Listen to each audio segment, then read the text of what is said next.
Are we all ready? All right.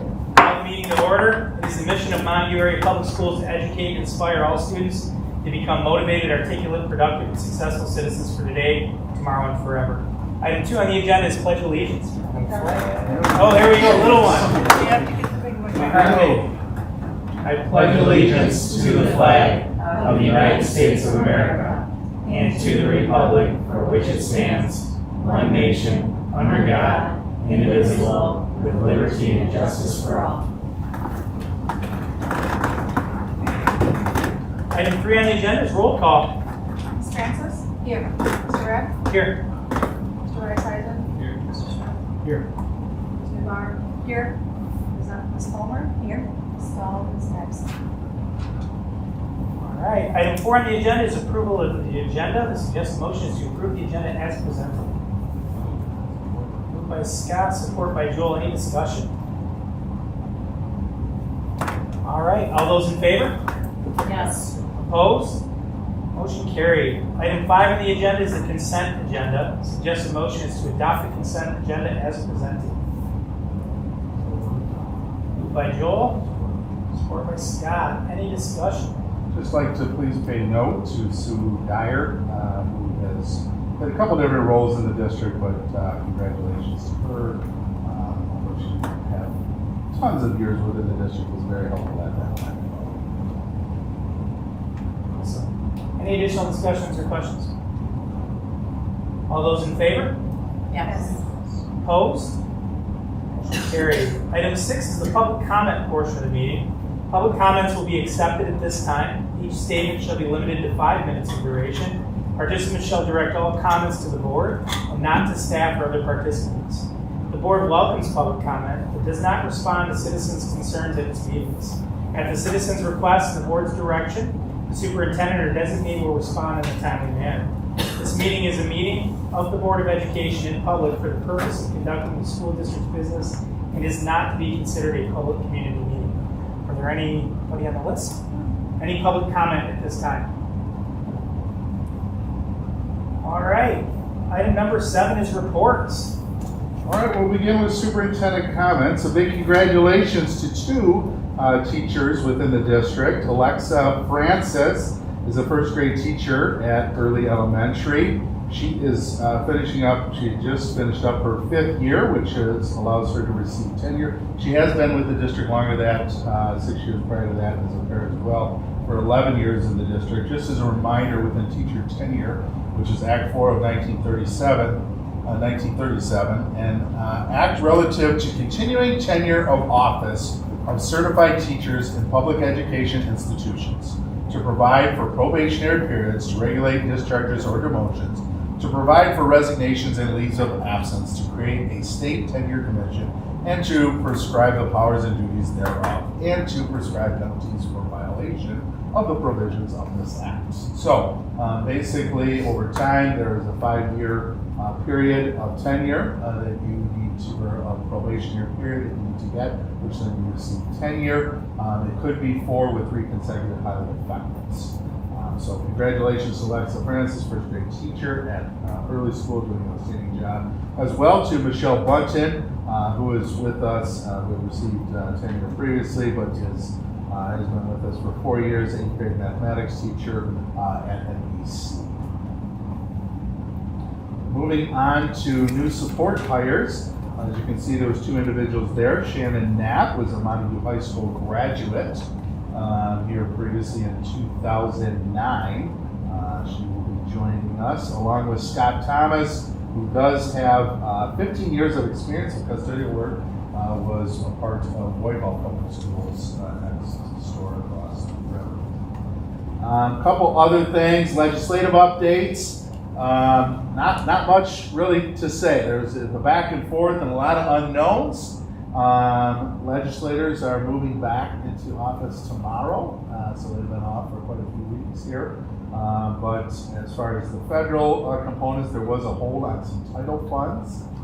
Within those title funds, it's not necessarily, we did some draws prior to that withholding, although even as a whole, if like say next year, some of those title funds, it doesn't dramatically affect us as a district. It would be a maximum impact of around $64,500.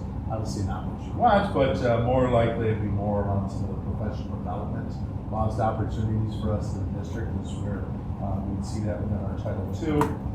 But we'll see. I think there's going to be ups and downs. The bills will go back and forth and all over the place, and there's plenty of time. And talking with many legislators, there won't be answers for quite some time. So we'll look at possible shutdowns, and not of schools, but just around some of the governments that don't work. So language around to keep schools open. We feel confident about that.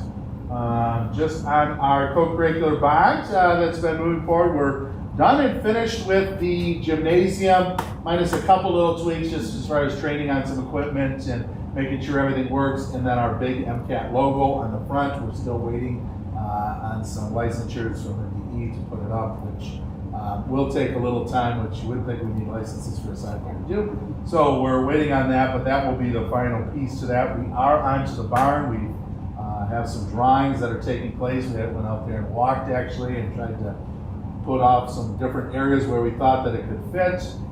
We're still a little over budget of what I would like, so we're trying to minimize a couple things and make a couple twists. And once I have those, I will send it your way and share out to get an idea as we move forward. And then we did work on a New Era Christian transportation. We have an agreement with them that we have done for the past 8 years probably, and we will continue that as well. There will be a change where it was only the transportation of PM only, but the contract itself looks exactly the same as far as our costs as last year.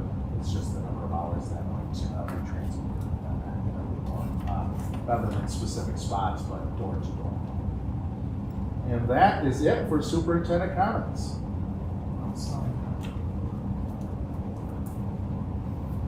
New business, item 8 is A, consideration to approve building handbooks located in Google Drive. The suggested motion is to approve the 2025-26 handbooks for MHS, MBC, RRO, and the MAC as presented. So Moved by Karen, support by Joel. Discussion. So, you did see within every one of those handbooks, there was a document that said, hey, these are the changes, right? So, very nice. within each of those. So at the MAC and RRO, it was just date changes. There was a couple page changes at RRO, but then at the MAC, changing the secretary name to our secretary. At NBC, there was a section around the field trip tabs and just changing as to minor write-ups and who can attend field trips and around some of the changes that they had looked there. They also added the student technology component as far as replacement and damage fees. They also get that when we do our tech policy that they're going to sign off at the beginning of the year, but they felt at the secondary level because there's more student involvement. They go over it to help remind them of being careful as those will go home a lot more at the middle school and high school level than I would say at elementary level. Also changes then at the high school, fees and obligations warranting consequences for participation in graduation.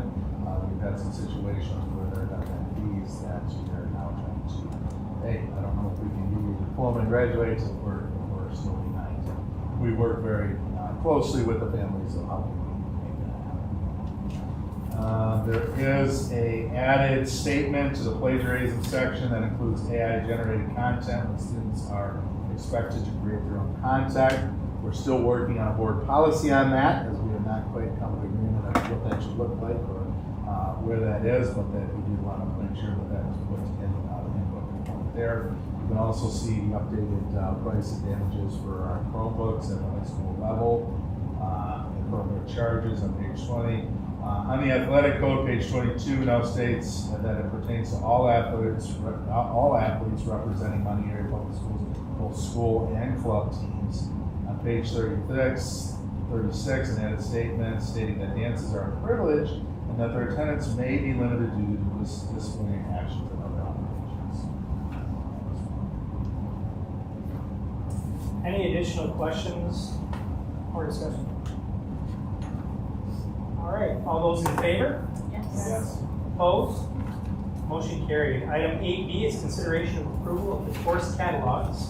Suggested motion to approve the 25-26 course catalogs classes for MHS, MBC, RRO, MAC, and MCBA virtual as presented.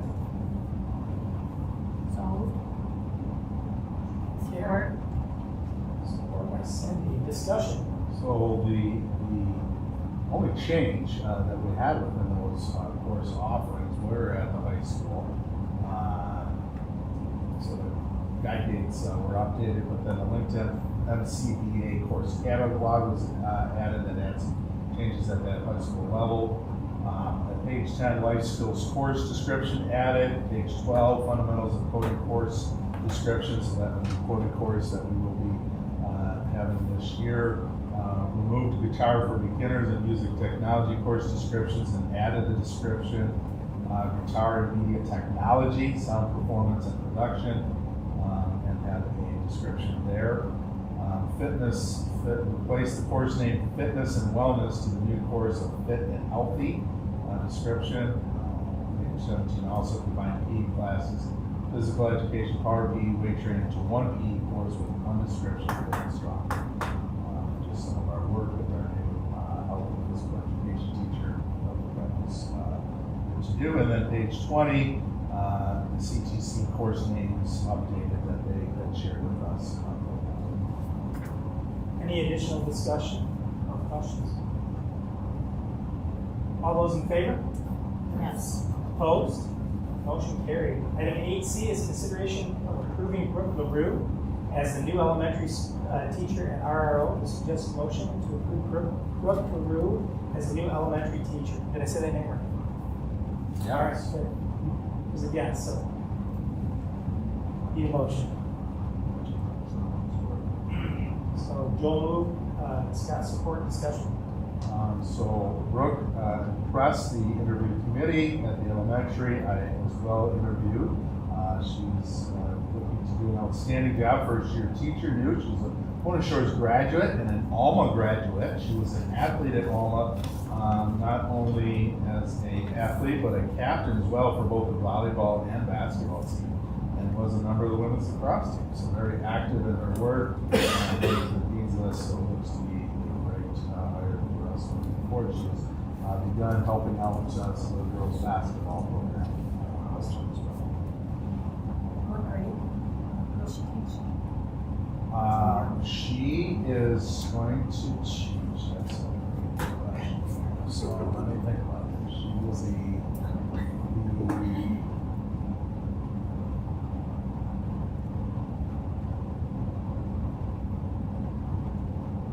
third grade teacher. If that's different, I'll let you know. Okay. All right. Any additional discussion or questions? All those in favor? Yes. Yes. Opposed?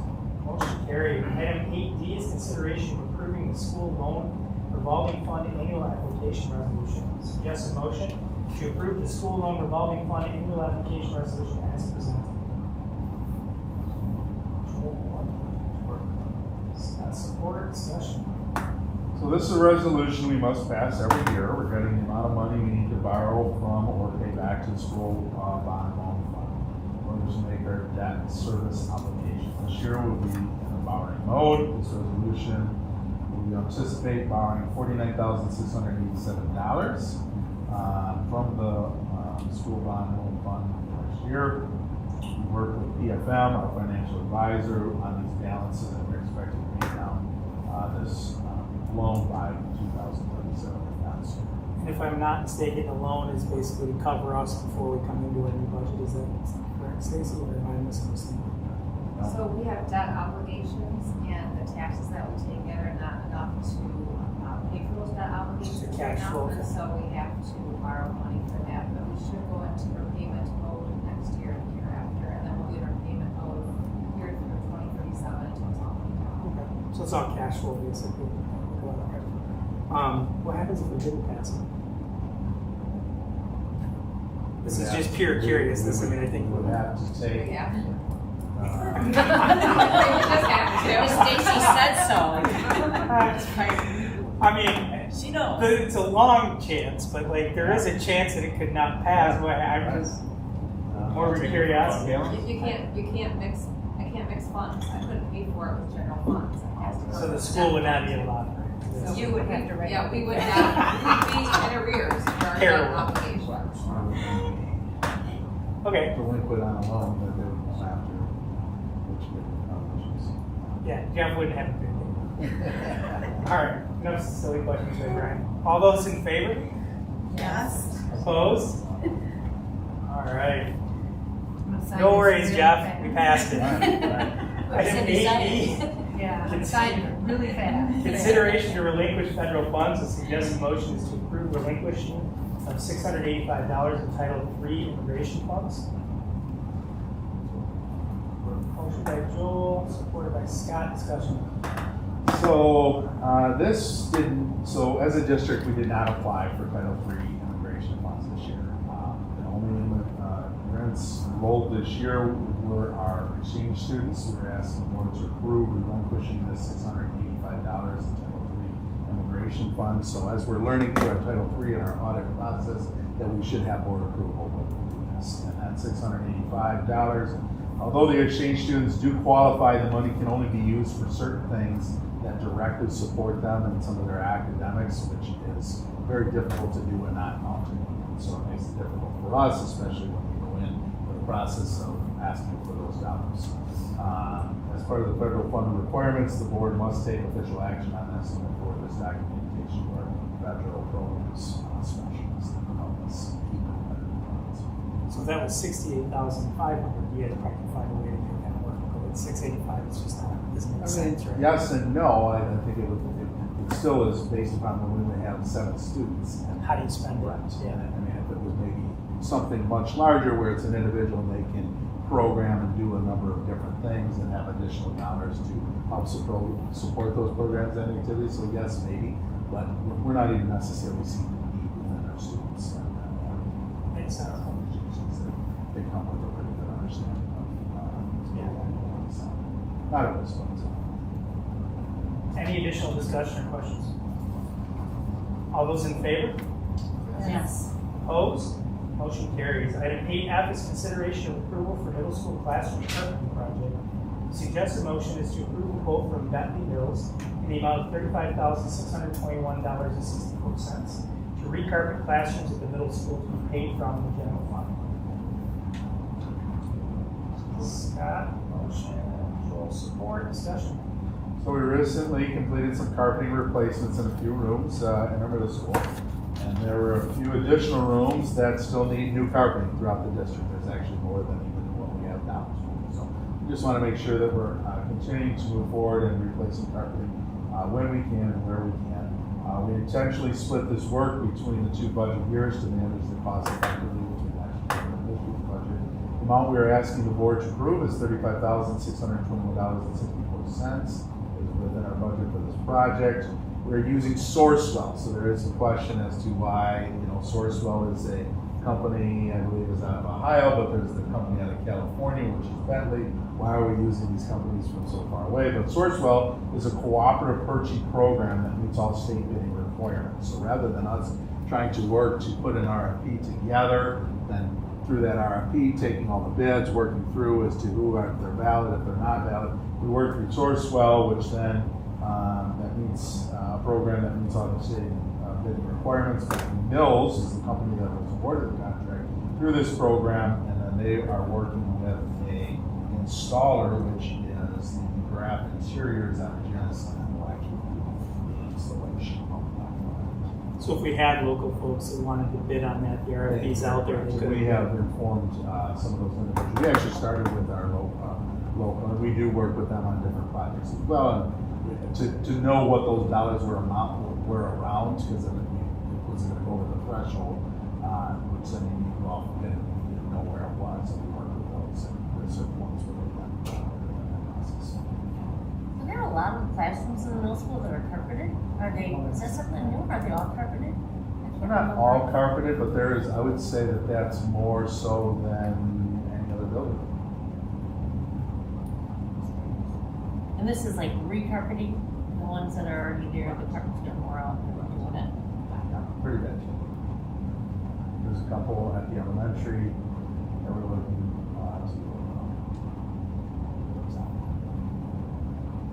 Any additional discussion or questions? All those in favor? Yes. Opposed? Motion carried. Item 8G is consideration of overnight athletic trip. The suggested motion is to approve the overnight trip for the varsity girls golf team to attend Traverse City Central Girls Golf Invite Crystal Mountain Resort on August 18th through the 20th, 2025. Moved by Scott, support by Karen. Discussion. So we're moving into the next school year already. Athletics are starting, and this is an overnight trip. Obviously, I could have had one more board meeting before, but this is far in advance. Crystal Mountain. There are chaperones, both male and female, for these 6 weeks that will be attending this event, August 18th through the 20th. Just a quick question. I know we've asked this a couple times. Do we not plan overnights out like prior years in advance? Like, could we not get all these at one time and just approve them all, or do they have to come in piecemeal? We could do it all at once. I think that this one specifically wasn't bound to this. Yeah, and I'm sure we'll get it. Those will still be part of it. You know, switching them up or an opportunity or something like that. I'm just wondering if there's, from an efficiency perspective, if that could be per sport. You know, like just break it down and we approve them all, and then we put it in the. So yes, there'll probably always be additions. Yeah. I guess which I think that's right now that we have.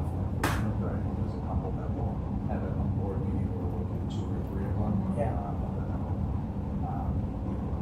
And then they win, like districts and Right. regionals and state and. But I think Yeah. that could be set up ahead of time too. Yeah, that's good. To be honest with you. Pre-approvals, Because yeah. we could have, in this time frame right now, I mean, said if there was a football league or Right. girls golf finals or whatever one. Yeah, I mean, they kind of know. We could put those in Right. right now as approval. Not a huge deal, just asking. Any additional discussion or questions? All those in favor? Yes.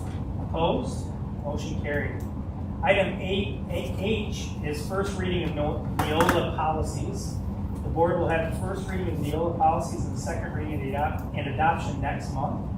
And I'm not going to read through all of the policy numbers. I'll let Jeff do that if you want to. Yeah, so I'll just give a brief little update, but we did meet with the policy committee prior to the meeting. A lot of just language changes from the majority of those, but the first document in that folder kind of gives your overview and comments around each.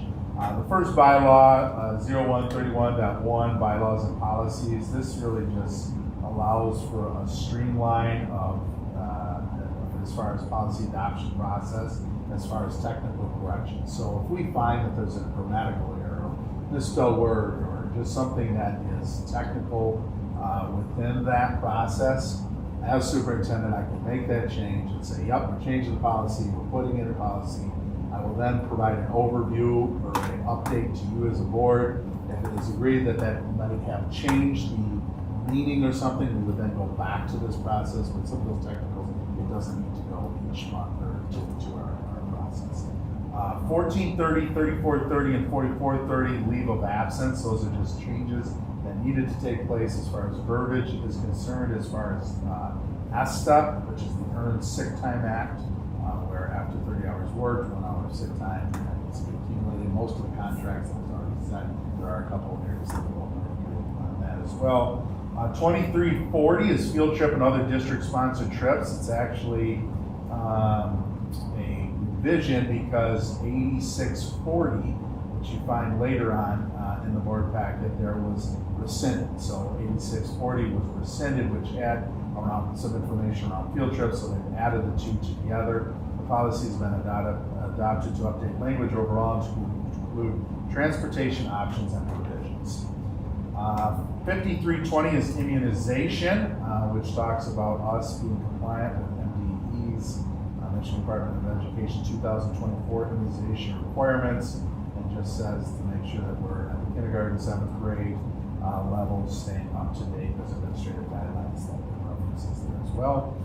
5330, use of medications, which basically says that any medications that are brought here to the school should go to the office and they can be dispersed, and how they should be written by the physician or the parents within that process.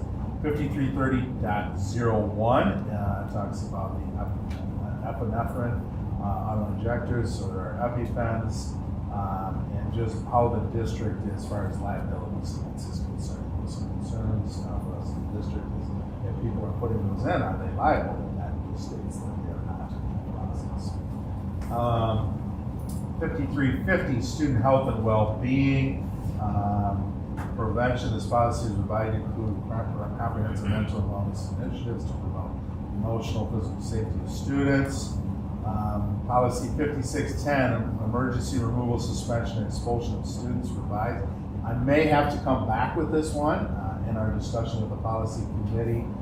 What this was being done is that the superintendent can now make those suspensions of longer than 10 days. And the intent was that that suspension could be longer than 10 days until we reach the next board meeting to have the long-term suspension or expulsion here. Although in reading it kind of sounds like I can just suspend long-term and expel and the board has nothing to do with it. So I want to make sure that legally we're doing this right, and my process would be, hey, I'll inform you if it's going to be anything longer than 10 days, it'll be the next board meeting, but I would hate to put in a policy that is not then someday, years down the road, when I am no longer a superintendent, that the superintendent just wants that. All this. I think in a process, it would be not much different except for it'd be the next schedule. And that language didn't speak about expulsion. Correct. It was just long-term suspension. Yeah, you were not correct. Yes. So I just want to make sure that it's not setting up for additional individuals down the road. So there may be a change, but I'll update that if there is, or if the way the language reads is that intention. Because there is some language that makes it sound like it'll go to a board meeting, but it doesn't specifically. So policy 7310, disposition of surplus property. So this revised basically takes us and our records of the surplus property and making sure that we're keeping records of all that. It was at $1,000, anything of $1,000 or more, now it's at that $5,000 threshold. 8320, personnel files. This policy is revised to reflect the recent changes to para due to PA 236. This revision reflects the provisions of law and should be adopted. There's legal side of things. 8510 is wellness revised. So this is to include U.S. Department of Agriculture, the USDA requirement to include overall language to add USDA guidance around wellness options throughout district operations. 8640 is that policy that we talked about earlier about rescinding the transportation field trip, district sponsored trips. 2264 and 2266. So 2264 is the rescinding of the 2024 Title IX adoption that needed to take place that we did back in 2024. All Title IX processes and procedures around non-discrimination of the basis of sex and education program or activities is now back to what we would know as the 2020 Title IX standards. And when we're looking at what that means as an overall, it's just around some of the classifications and how expansion of what is being investigated and what is not. So the 2020 regulations really define sexual harassment as severe, pervasive, and objective offensive, where it did not explicitly include identities, orientations, regulatory texts, and the federal court and Supreme Court had interpreted Title IX to cover these protections previously.